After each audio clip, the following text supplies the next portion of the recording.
I have seen two very different kinds of Afro-Caribbean men, and their differences start at home. Upbringing is the soil, and I have watched how two very different soils grow two very different kinds of men.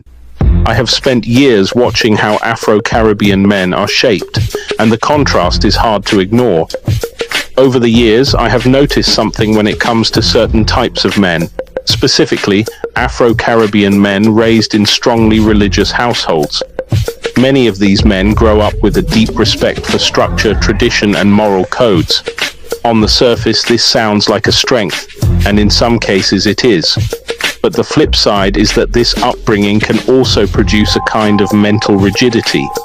Some carry forward an unshakable sense that certain questions should not be asked, certain boundaries should not be crossed, and certain authorities should never be challenged. It can make them dependable in some areas, but hesitant in others, especially when it comes to stepping outside the lines drawn for them early in life. Now, when I contrast that with Afro-Caribbean men raised in single-parent households, without the heavy hand of religious doctrine, the differences are striking. Many of these men develop an adaptive, survival-driven mindset early on. They often become highly resourceful, street-smart, and independent in their decision-making. But here too, there's another side. Without the anchor of a structured belief system, some struggle to form a consistent internal compass, relying instead on personal experiences or peer influence to guide their values. Neither path is perfect. One can produce men who are morally disciplined but creatively confined. The other can produce men who are free-thinking but sometimes directionless. And in both cases, the potential for growth lies in balance, keeping the discipline without becoming a prisoner to it, and keeping the freedom without losing moral grounding. For me, these observations aren't about casting judgment.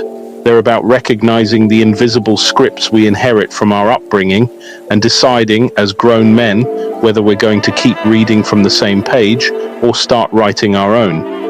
From my observations about how upbringing shapes a man's mindset, let's talk about how these differences play out in relationships, fatherhood, and leadership. For Afro-Caribbean men raised in religious-focused households, relationships are often approached with a sense of duty and traditional gender roles.